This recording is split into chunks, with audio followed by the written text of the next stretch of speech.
الحمد لله الذي جعل الليل والنهار خلفة لمن أراد أن يذكر أو أراد شكورا.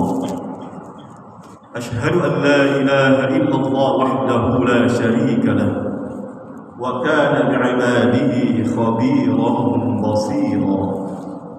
وأشهد أن سيدنا ونبينا محمدا عبده ورسوله أرسله الله للناس بالحق بشيرا ونذيرا. اللهم صل وسلم على سيدنا محمد وعلى آله وصحبه أجمعين. أما بعد، فيا عباد الله، أوصي نفسي وإياكم بتقوى الله وطاعته لعلكم تفلحون. قال الله تعالى في كتابه الكريم: أعوذ بالله من الشيطان الرجيم، بسم الله الرحمن الرحيم. وآت ذا القربى حقه والمسكين وابن السبيل ولا تبذر تبذيرا إن المبذرين كانوا إخوان الشياطين وكان الشيطان لربه كفورا. Shadaqallahul azim.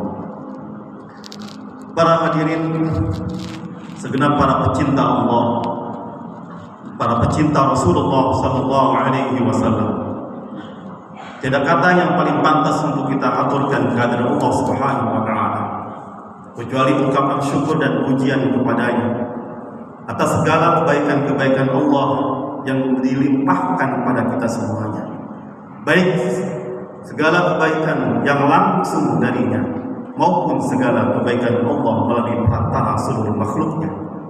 Untuk itu terus marilah sama-sama kita berkomitmen untuk meningkatkan kualitas keimanan dan ketakwaan diri kita hanya kepada Allah Subhanahu wa taala sebagai ungkapan syukur dan pujian kepadanya. Hadirin ahbab Rasulullah sallallahu alaihi wasallam, di antara kebaikan Allah Subhanahu wa taala yang seringkali menjadi sebuah kebanggaan bagi tiap orang adalah harta benda. Allah Subhanahu wa taala memberikan porsi harta benda kepada siapapun, yang muslim maupun yang kafir, dengan kadar-kadar yang telah Allah Subhanahu wa taala tentukan sesuai dengan kadar usaha masing-masing. Di dalam Al-Qur'anul Karim, Allah Subhanahu wa taala memberikan beberapa predikat atau karakter daripada harta benda yang dilihat dari sisi pemanfaatan harta benda itu. Yang pertama, harta benda adalah fitnah atau ujian. Inilah hakikat karakter daripada harta benda itu sendiri. Harta benda adalah fitnah atau ujian bagi orang yang Allah Subhanahu wa taala titipkan harta kepadanya. Wa'alamu annama amwalukum wa auladukum fitnatun wa anna Allah 'indahu ajrun 'azim. Ketahuilah wahai hamba-hambaku bahwasanya harta dan anak-anakmu merupakan ujian, dan di sisi Allah Subhanahu wa taala terdapat pahala yang amat besar. Dikatakan ujian karena Allah Subhanahu wa taala ingin menguji respon seorang hamba ketika dititipkan harta. Jika ia bersyukur, maka berarti dia lulus dari ujian itu. Jika dia kufur, maka berarti dia tidak lulus dalam ujian itu.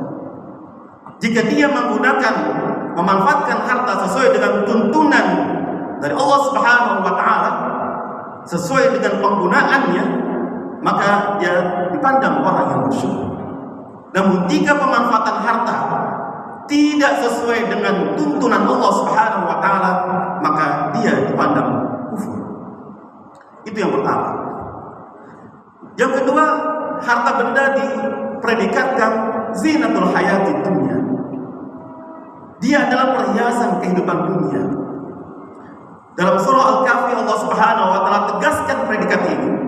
Al-mal wal banuna zinatul hayati dunya wal baqiyatus salihatu khairun 'inda rabbika wa khairun amala. Harta benda dan anak merupakan perhiasan kehidupan dunia. Sedangkan amal soleh sesuatu, wal baqiyatus shalihatu khairun 'inda rabbika, maka itu yang merupakan lebih baik di sisi Tuhanmu. Predikat mal sebagai perhiasan kehidupan dunia, jika memang harta itu digunakan untuk kepentingan kehidupan kita di dunia,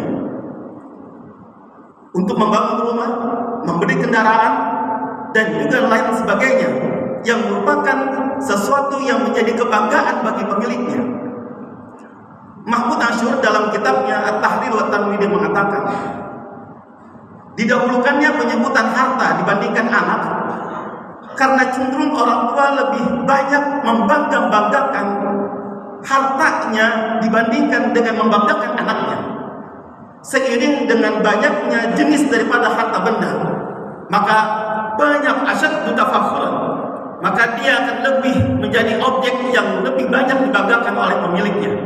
Punya rumah mewah dibanggakan, punya mobil mewah dibanggakan, punya aset yang begitu banyak dibanggakan, punya investasi dibanggakan. Maka harta benda dalam kategori ini merupakan zinatul hayati dunia.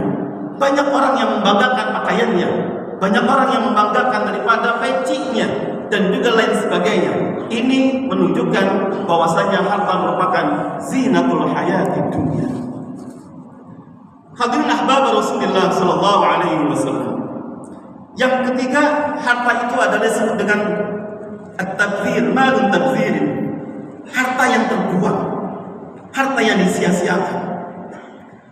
Allah Subhanahu wa taala menegaskan kalimat ini dengan membedakan mana harta yang dipandang bermanfaat dan harta yang dipandang sia-sia. Wa ati dzal qurba haqqahu wal miskina wa ibnas sabil wa la tubadzir tabdzira innal mubadzirina kanu ikhwana asyayatin wa kana asyaitanu li rabbih kafura. Berikanlah hak berupa sedekah, infak kepada kerabat yang dekat, orang miskin, dan orang yang kehabisan bekal dalam perjalanan. Wala tubadzir tabdzira, dan janganlah membelanjakan harta dengan jalan yang sia-sia. Karena orang yang membelanjakan harta dengan cara yang sia-sia merupakan kawan atau saudara daripada syaitan, dan syaitan itu amat murka kepada Tuhannya. Tidak ada harta yang dilekatkan dengan syaitan dalam ayat ini, kecuali harta yang digunakan secara sia-sia, yang digunakan di luar ketentuan dan juga tuntunan agama. Harta yang digunakan untuk kemaksiatan, itulah harta yang dipandang sia-sia. Harta yang menuruti daripada jalan sesuai dengan jalan-jalan syaitan, maka dia menjadi saudara syaitan. Maka harta yang dibelanjakan di jalan syaitan merupakan harta yang sia-sia. Harta yang dipakai untuk berjudi, harta yang dipakai untuk membeli minuman keras, harta yang dipakai untuk perbuatan-perbuatan maksiat lainnya, maka dipandang sebagai harta yang sia-sia. Orang yang membelanjakan harta secara cuma-cuma, terbuang begitu saja, dan bukan menimbulkan ridha Allah, tetapi menimbulkan murka Allah Subhanahu wa taala, maka sikapnya itu dipandang ikhwanas syayatin, sebagai teman atau saudara daripada syaitan. Hadirin ahbab Rasulullah sallallahu alaihi wasallam. Sedangkan predikat yang terakhir daripada harta yang Allah Subhanahu wa taala tegaskan di dalam Al-Qur'anul Karim adalah qardan hasanah. Man dzal ladzi yuqridu Allah qardan hasanah fayudha'ifahu lahu adhafan katsira. Wallahu yaqbidu wa yabsutu wa ilaihi turja'un. Siapa orang yang memberikan pinjaman kepada Allah dengan pinjaman yang baik, maka niscaya Allah Subhanahu wa taala akan melipat gandakan pengembalian pinjaman itu dengan lipat ganda yang sangat banyak. Dan Allah Subhanahu wa taala melapangkan rezeki kepada hamba yang Dia kehendaki, dan juga menyempitkan rezeki kepada hamba yang Dia kehendaki, dan kepadanya lah kita semua kembali. Predikat yang keempat ini ada kalimat qardun hasanah. Allah Subhanahu wa taala memberikan satu istilah yang sangat indah. Bukan Allah yang meminta, tetapi Allah Subhanahu wa taala mengistilahkan harta yang dibelanjakan di jalan Allah Subhanahu wa taala, baik dalam bentuk zakat, infak, sedekah, nafkah kepada keluarga, dan juga harta-harta, objek-objek kebaikan lainnya, wakaf dan lain sebagainya, diistilahkan oleh Allah Subhanahu wa taala qardan hasanan, seakan-akan Allah yang meminjam. Kenapa demikian? Karena kalimat ini menunjukkan bahwasanya harta itu adalah milik kita. Sehingga Allah Subhanahu wa taala mengistilahkan qardan hasanan, pinjaman yang baik. Kapan dikembalikan? Fayudha'ifahu lahu ad'afan katsirah.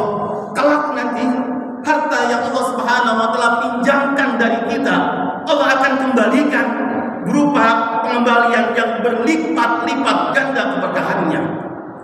Harta yang diinfakkan untuk masjid, untuk anak yatim, dan kebaikan-kebaikan untuk wakaf dan lain sebagainya di jalan sabilul khair, di jalan kebaikan, Allah Subhanahu wa taala hakikatnya meminjam uang kita dan kelak akan mengembalikan dengan pengembalian yang berlipat-lipat ganda.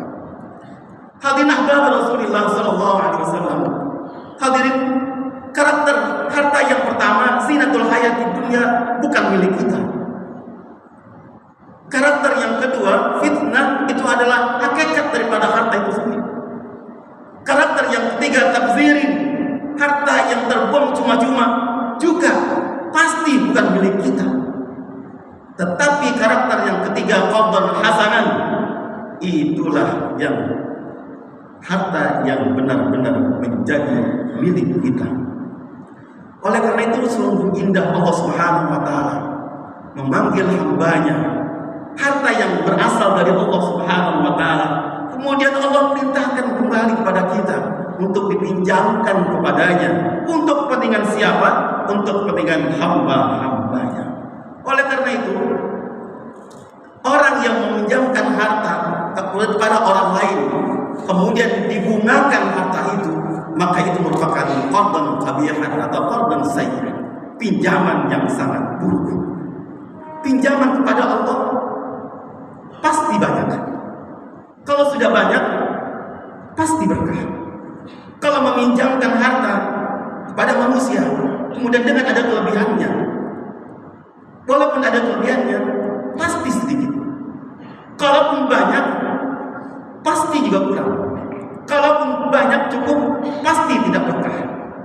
Oleh karena itu, hadirin ahbab Rasulullah sallallahu alaihi wasallam, oleh karena itu melalui mimbar yang sangat mulia ini, marilah sama-sama kita mengucapkan syukur kepada Allah Subhanahu wa taala atas segala kebaikan yang luar biasa yang Allah limpahkan kepada kita untuk memanfaatkan harta yang kita miliki ala sabilil khair, untuk semata-mata pengembangan kebaikan-kebaikan yang Allah Subhanahu wa taala telah tentukan di dalam Al-Qur'an Al-Karim. Perbanyaklah kita berinvestasi di jalan Allah Subhanahu wa taala dalam bentuk qardan hasanah, maka itu akan menjadi milik kita yang sesungguhnya, yang akan kita petik berkahnya di dunia dan kita akan petik berkahnya di akhirat kelak. Mudah-mudahan kita semua yang ada di sini terus diberikan kemampuan Allah Subhanahu wa taala untuk berbuat baik dan kemampuan terus untuk berzakat, infak dan sedekah, dan juga untuk melakukan kebaikan-kebaikan harta lainnya. Dan mudah-mudahan harta yang kita miliki yang Allah Subhanahu wa taala berikan menuai keberkahan untuk kita semuanya, dunia dan juga akhirat kelak. Barakallahu li wa lakum fil Qur'anil Karim wa nafa'ani wa iyyakum bima fihi minal ayati wa dzikril hakim wa taqabbala minni wa minkum tilawatahu innahu huwas samii'ul 'aliim. Aqulu qawli hadza wa astaghfirullaha li wa lakum wa lisa'iril muslimina wal muslimat wal mu'minina wal mu'minat fastaghfiruhu innahu huwal ghafurur rahim.